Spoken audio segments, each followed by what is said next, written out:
नमस्कार, आप देख रहे हैं मुद्दा। मैं हूं आपके साथ अक्षय सिंह। मणिपुर हिंसा में अब तक करीब 170 लोगों की मौत हो गई, लेकिन हिंसा की आग है जो थमने का नाम नहीं ले रही। हिंसा रह रहकर भड़क रही। आज सुबह एक बार फिर हथियारबंद उपद्रवियों ने गोलीबारी कर 3 लोगों को मौत के घाट उतार दिया। इस बीच सरकार ने उपद्रवियों के गुनाहों का हिसाब करने के लिए सीबीआई के 53 ऐसे काबिल अफसरों को मणिपुर में उतारा है जो अपराध की जांच के लिए माहिर माने जाते हैं। इन तमाम कवायदों के बीच मणिपुर पर सियासत भी धुआंधार हो रही। विपक्ष ने एक बार फिर से प्रधानमंत्री मोदी पर हमला बोला। विपक्षी दलों ने मोदी सरकार पर मणिपुर में हिंसा पर काबू पाने में पूरी तरह से फेल होने का आरोप लगाया। वहीं सीपीएम नेता सीताराम येचुरी आज से 3 दिन के मणिपुर दौरे पर हैं। सीताराम येचुरी की अध्यक्षता में 4 सदस्यीय प्रतिनिधिमंडल 18 से 20 अगस्त तक मणिपुर के दौरे पर रहेगा।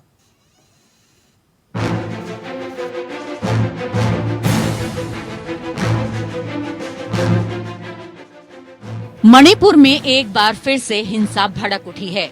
मणिपुर के उखरूल जिले में सुबह हुई हिंसा में 3 लोगों की मौत हो गई। हथियारबंद उपद्रवियों ने गोलीबारी में 3 लोगों को मौत के घाट उतार दिया। गोलीबारी के बीच तोवई कुकी गांव से सुबह 3 लोग लापता हो गए थे, जिसके बाद इन लोगों की तलाश के लिए ऑपरेशन चलाया गया, जिसके कुछ देर बाद तीनों का शव बरामद किया गया। इस बीच केंद्र सरकार ने मणिपुर हिंसा की जांच के लिए सीबीआई की एक ऐसी टीम को उतारा है जो पाताल से भी गुनहगारों के सबूत निकाल लाने में माहिर है। सीबीआई ने बुधवार को 53 अफसरों की लिस्ट तैयार की, जिसमें 29 महिलाएं शामिल हैं। इन अफसरों को देश भर के सीबीआई ऑफिस से इकट्ठा किया गया है। ऐसे जघन्य हिंसा के मामले में पुलिस के डिप्टी सुपरिटेंडेंट को निगरानी अधिकारी नहीं बनाया जा सकता है। इसीलिए सीबीआई ने 3 डीआईजी और एक पुलिस सुपरिटेंडेंट को जांच की निगरानी करने के लिए भेजा है। ये अपनी तरह का पहला मोबिलाइजेशन है, जिससे इतनी बड़ी संख्या में महिला अधिकारियों को एक साथ सर्विस में तैनात किया गया है। मणिपुर के मामलों की जांच में सीबीआई लोकल अधिकारियों को शामिल नहीं करना चाहती, ताकि जांच में पक्षपात के आरोप न लगे। सीबीआई को मणिपुर हिंसा से 17 मामले जांच के लिए सौंपे गए हैं। सीबीआई ने अब तक 8 मामले दर्ज किए हैं, जिनमें महिलाओं के कथित यौन उत्पीड़न से संबंधित 2 मामले भी शामिल हैं। अधिकारियों का कहना है कि सीबीआई के पास और केस भी आ सकते हैं। मणिपुर हिंसा की जांच को लेकर केंद्र सरकार ने सीबीआई के काबिल अफसरों की फौज उतार दी है। उधर विपक्षी दलों की फौज मणिपुर हिंसा पर केंद्र की मोदी सरकार पर हमलावर है। मणिपुर हिंसा की जांच के लिए सियासत भी धुआंधार हो रही है। राहुल गांधी का कहना है कि सरकार चाहे तो हमारी सेना मणिपुर में जारी हिंसा को 2 दिन में खत्म कर सकती है। तो दिल्ली में केंद्र सरकार से अधिकार की लड़ाई लड़ रहे केजरीवाल ने दिल्ली विधानसभा के विशेष सत्र के दौरान मोदी सरकार पर हमला बोलते हुए कहा कि मणिपुर में लोग मर रहे हैं, घर जलाए जा रहे हैं, महिलाओं के साथ गलत हो रहा है। तब पीएम अपने कमरे में कुंडे लगाकर बैठ गए हैं। सब ने इनकी निंदा की, लेकिन पीएम मोदी चुप रहे। मणिपुर के अंदर 6500 एफआईआर हो गई 190 दिन के अंदर। 3 मई से लेकर 31 जुलाई के बीच में 6500 एफआईआर हो गई। प्रधानमंत्री जी चुप रहे। मणिपुर में 4000 लोगों के घर जला दिए गए। प्रधानमंत्री जी चुप रहे। 60,000 लोग बेघर हो गए। प्रधानमंत्री जी चुप रहे। 150 से ज्यादा लोगों की मौत हो गई। प्रधानमंत्री जी चुप रहे। 350 धार्मिक स्थल जला दिए गए। प्रधानमंत्री जी चुप रहे। केंद्रीय फोर्सेस, आसाम राइफल्स और मणिपुर पुलिस के बीच में खुलेआम झगड़ा हो गया और गोलाबारी हो गई, जो आज तक भारत में कभी नहीं हुई। वहीं राष्ट्रवादी कांग्रेस पार्टी यानी एनसीपी चीफ शरद पवार ने गुरुवार को बीड में रैली के दौरान कहा कि प्रधानमंत्री मणिपुर की महिलाओं का दर्द नहीं समझते हैं। उन्होंने संसद में भी 3-4 मिनट ही इस मुद्दे पर बात की। वे इसे लेकर गंभीर नहीं हैं। उन्होंने कहा कि सरकार मणिपुर में हिंसा पर काबू पाने में पूरी तरह से फेल है। उधर मणिपुर के 10 कुकी विधायकों ने पीएम मोदी को चिट्ठी लिखकर 5 पहाड़ी जिलों के लिए अलग मुख्य सचिव और डीजीपी की मांग की है। इनका आरोप है कि मणिपुर में फैली हिंसा ने जनता ही नहीं अधिकारियों को भी बांट दिया है। मैतेई अधिकारी उनकी नहीं सुन रहे हैं। ऐसे में उनकी मांग अलग व्यवस्था की है। वहीं मणिपुर में शांति की तमाम कोशिशों के बावजूद अभी भी अशांति का माहौल बना हुआ है। सुरक्षा बलों के तलाशी अभियान के दौरान हिंसा प्रभावित मणिपुर के विभिन्न जिलों से 8 हथियार और 112 राउंड गोला बारूद बरामद किए गए हैं। सुरक्षा बलों ने 6 विस्फोटक भी जब्त किए हैं। ये बरामदगी बुधवार को बिष्णुपुर, चुराचांदपुर, तेग नौपाल, कांगपोकली और इम्फाल पश्चिम जिले से की गई हैं। इसके अलावा टेग्नोपाल जिले में 6 बंकरों को नष्ट कर दिया गया है। सरकार शांति स्थापित करने के लिए हर संभव कोशिश कर रही है, लेकिन मणिपुर में हिंसा, जांच और सियासत के बीच शांति की ये राह कैसे निकलेगी, ये बड़ा सवाल है। Bureau report, APN.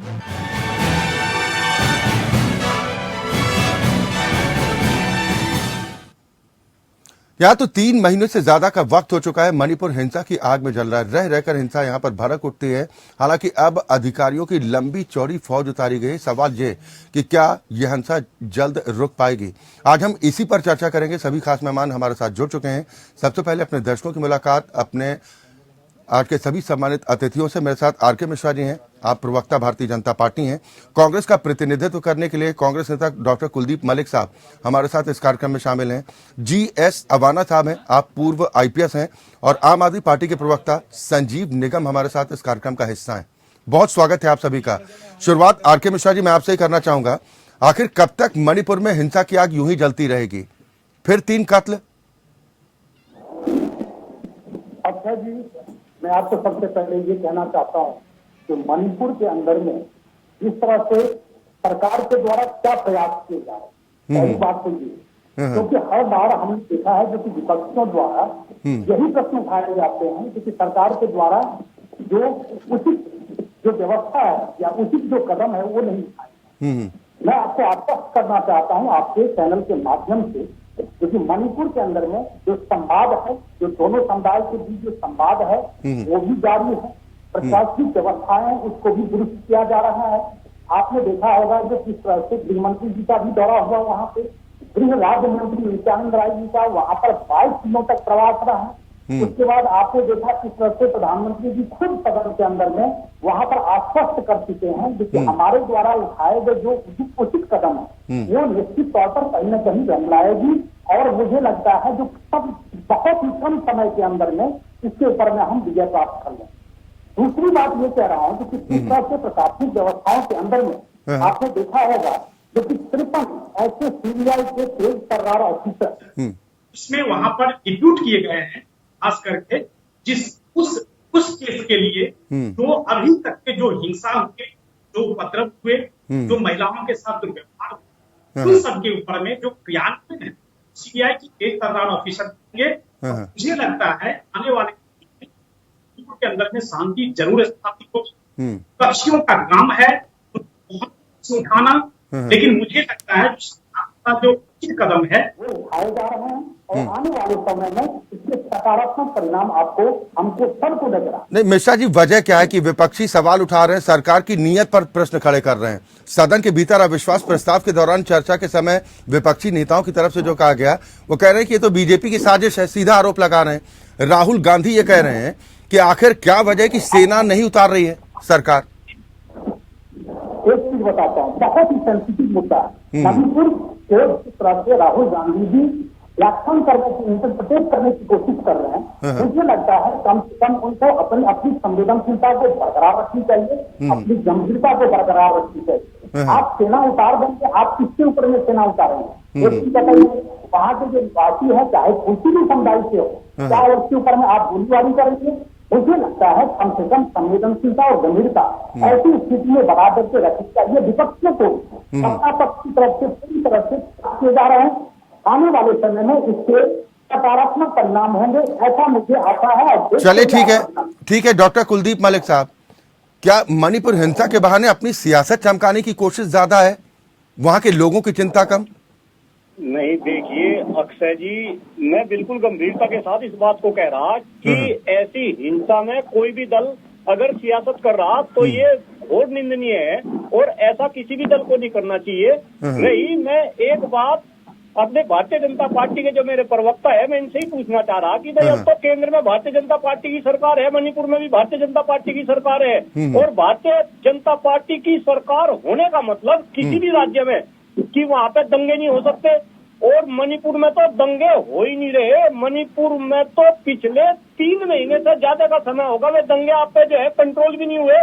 तो कहीं ना कहीं आज हिंदुस्तान के 142 करोड़ लोग इस बात को सोचने पे मजबूर है कि ये वही भारतीय जनता पार्टी की सरकार है जब इन्होंने कश्मीर से धारा 370 और 35 से हटाई। वहाँ पे लोग ये बोल रहे थे कि भाई खून की नदियां बह जाएगी, कत्लेआम हो जाएगा, लेकिन वहाँ तक से मत नहीं हुआ, पत्ता तक नहीं हिला। तो भाई फिर मणिपुर में ये दंगे क्यों नहीं उठ रहे, रुक रहे, ये भी कहीं ना कहीं लोग सोचने पे मजबूर है। और मैं आपको बताऊं, इस देश में आजादी से पहले, कृपा करके बात सुनिएगा सर, इस देश में आजादी से पहले और आजादी के बाद जितने भी दंगे हुए उनमें कहीं ना कहीं राजनेताओं का हाथ है, और वो भी खास तौर से जो सत्तारूढ़ पार्टी है उसकी और ज्यादा रिस्पॉन्सिबिलिटी है। तो कहीं ना कहीं ये जो सरकार है, डबल इंजन की सरकार है, क्या इसकी मंशा दंगों को रोकने की नहीं है?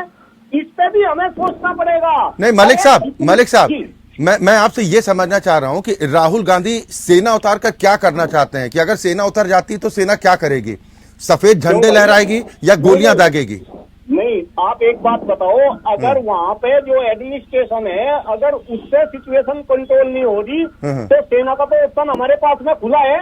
अगर 2013 में मुजफ्फरनगर दंगे हुए थे, मुजफ्फरनगर दंगे में भी कहीं ना कहीं सेना का सहारा लिया गया था, तो मणिपुर जो पिछले 3 महीनों से ज्यादा समय से चल रहा, अरे इन्हीं के खुद मंत्रियों का जो है वहाँ पे घर तक फूंक दिया, और वे जो है अपनी सुरक्षा की गुहार लगा रहे। तो अगर वहाँ पे सेना उतार दी जाए नहीं तो इससे तो मामले की गंभीरता को समझना चाहिए ना कि वहां परिस्थिति क्या है। मैं संजीव निगम साहब आपके पास आ रहा हूं, क्या आप समर्थन करते हैं राहुल गांधी की इस मांग का कि सेना को उतार देना चाहिए? अभी कुलदीप जी को मैं सुन रहा था, बहुत अच्छी बात कह रहे थे कि अगर सरकार ये धारा 370 जम्मू कश्मीर से हटाया, और देखिए सब कुछ वहाँ कंट्रोल में है, क्योंकि वहाँ तो ललकार रहे थे कि साहब खून की नदियां बह जाएंगी, ऐसा हो जाएगा, तो कहीं कोई दिक्कत परेशानी नहीं। तो सरकार अगर समय रहते सचेत रहती या सरकार चाहती तो सरकार कंट्रोल कर सकती थी। कहीं न कहीं से सरकार में डबल इंजन की सरकार है। अपोजिट पार्टी की होती तब भी आपके पास था कि साहब उन्होंने ऐसा नहीं किया, उन्होंने ऐसा नहीं किया, लापरवाही बरती। ये तो बिल्कुल साफ साफ समझ में आ रहा है, इसके पीछे आपकी मंशा कुछ और है। जो अगर आप चाहते तो कंट्रोल कर सकते थे, आप नहीं क्या मंशा, आप नियत पर सवाल उठा रहे हैं, क्या मंशा आपको खराब लगा?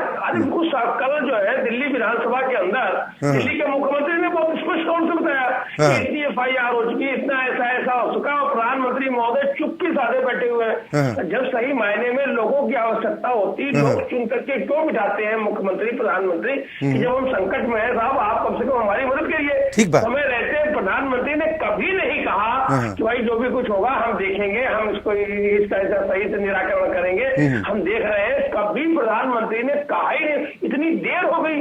अब जब आपके हाथ से भी कंट्रोल से बाहर होती जा रही है, आपने बनाया सराहनीय कदम है मैं कि जो भी आपने ये फौज तैयार की है CBI ऑफिसर्स की, लेकिन ये समय से निकल गया, हाथ से निकल गई चीजें आपके भी, तब आप जाकर उसको ले रहे हैं। निगम साहब मंशा पर सवाल तो विपक्ष ही उठेंगे कि जिस मकसद के साथ अविश्वास प्रस्ताव आप लोग लेकर आए, जिस वक्त प्रधानमंत्री मणिपुर को लेकर क्या कार्रवाई की जा रही, क्या कदम उठाए जा रहे हैं, जवाब दे रहे थे, उस वक्त आप लोग वहां से भाग जाते हैं सदन से। अक्षय जी पूरे 2-2.25 घंटे की भाषण में 3 मिनट का उन्होंने बोला, और शुरुआत से जब वो इंतजार कर रहे थे वहां बैठे बैठे सारे लोग जो है लीडर, अब आप देखिए सत्ता पक्ष के लीडर भी वहां पर सो रहे हैं, कोई पलक झपकते हुए, कोई अरे आप तो जागृत थे, आप तो जाग रहे थे, आप क्यों वहां से भाग खड़े हुए? हम तो चौकन्ने रहते हैं। सर ये चौकन्नापन है कि मणिपुर पर आंसू बहाते हैं और फिर जब उस पर जवाब दिया जाता है तो आप सदन से भाग खड़े होते हैं। अविश्वास प्रस्ताव का मतलब क्या था? अविश्वास प्रस्ताव का मतलब क्या था? प्रधानमंत्री को संसद के अंदर बुलाना, संसद के अंदर आकर के, लेकिन जब चर्चा प्रधानमंत्री ने की ही नहीं, 2.25 घंटे में मात्र 3 मिनट आप बोले। आप बताइए क्या 3 मिनट में आपने उस इतनी बड़ी समस्या को आपको सारे जो दूसरे सदस्य बैठे हुए थे संसद के अंदर, तो आपको सबको विश्वास में लेकर के आपको बताना। अरे सर, आप लोगों में 3 मिनट सुनने का धैर्य नहीं रहा। 3 मिनट सुन लेते, फिर आप अगर विरोध करते। क्या पता कि आप अपनी बाड़ी अभी बोलोगे, आप जब पूरा समय निकल गया, मैक्सिमम 75% टाइम आपने निकाल दिया, आपने उस पर बात। चले ठीक है, जीएस अबाना साहब भी हैं, हम उनसे समझेंगे, क्योंकि इस मामले को जो ब्यूरोक्रेसी से जुड़े लोग हैं वो बेहतर तरीके से समझते हैं, क्योंकि इस तरह की दिक्कतें जब होती हैं तो किस तरह की अड़चनों का सामना करना पड़ता है। और मणिपुर को लेकर जो खासतौर पर हालात है, जैसा कि अबाना साहब आप चर्चा में सुन भी रहे हैं कि मणिपुर पर सियासत तो ज्यादा है, लेकिन जो एक्शन वहां पर लिया जा रहा है, सरकार की मंशा पर भी सवाल खड़े हैं कि इतने दिनों तक खामोश क्यों रही। लेकिन अब जो सीबीआई अफसरों की फौज उतारी गई है और इसमें खासतौर पर ध्यान रखा गया कि देश के चुनिंदा अधिकारियों को इस टीम में शामिल किया गया, लेकिन मणिपुर के किसी भी अधिकारी को शामिल नहीं किया गया। आपको लग रहा है इससे निष्पक्ष जांच हो पाएगी? देखिए, निष्पक्ष तो पहले भी होती, परंतु एक जो अपीयरेंस होता है कि भाई निष्पक्ष जांच हो रही है कि नहीं, उसके लिए जरूरी है कि वहाँ पे ना तो नागा, ना कुकी, ना मैथी समुदाय के किसी भी को रखा जाए। और इसमें 53 ऑफिसर, चुनिंदा ऑफिसर लेके आए हैं सीबीआई से पूरी इंडिया से, और जिसमें प्रीडोमिनेंटली वीमेन है, क्योंकि इसमें औरतों के एलिगेशन ज्यादा हैं, इसलिए जो कॉम्पिटेंट अधिकारी हैं, महिलाएं, वो लेके आए। इसके 2 पहलू हैं। एक पहलू है इन्वेस्टिगेशन, कि जो गलत हुआ उसकी प्रॉपर इन्वेस्टिगेशन हो और उनको सजा हो। और दूसरा जो पहलू है वो है लॉ एंड ऑर्डर, कि अभी भी जो हिंसा जारी है, जैसे अभी 3 का हुआ, उसको रोकना है। तो इसमें मैं आपसे ये बात कहूंगा कि अगर आप नॉर्थ ईस्ट की इंसर्जेंसी को देखें तो ये भारत के जो दूसरे हिस्सों में होती है उससे बिल्कुल डिफरेंट है। आप कहीं का भी इंसर्जेंसी लें, वो उस तरह की नहीं है जैसी हम मैदानी इलाकों में करते हैं। दूसरी बात, ये एक मुद्दा ये है कि आर्मी हो या पैरामिलिट्री फोर्सेज हो, आर्मी कोई वहां पे कुछ तोप लेके थोड़ी खड़ा है जिसका आर्मी चलाएगी या टैंक लेके जाएगी। है, हमारी जो पैरामिलिट्री फोर्सेज हैं वो कॉम्पिटेंट हैं और हमेशा से डिप्लॉय होती रही हैं। ये पहली बार नहीं है, सैकड़ों बार वहां पे हुई है। अगर आप पीछे हिस्ट्री देखें, 128 दिन तक का भी ब्लॉकेड हुआ है मणिपुर में पहले। जी जी। तो भी ये, और जो पैरामिलिट्री फोर्सेज है उनको अपने अधिकार कुछ नहीं होते, वो डायरेक्शन में चलती है लोकल पुलिस के लॉ एंड ऑर्डर पे जी। क्योंकि अब जो हमारा पहले जो एक स्पेशल पावर्स था act, army special power act जो था जी, उसको खत्म कर दिया। तो अब तो पूर्ण रूप से जो पुलिस है उसके अंडर में चलेगी, आर्मी भी आ जाएगी, तो उसको इंडिपेंडेंट कौन सा वो एक्शन ले सकती है?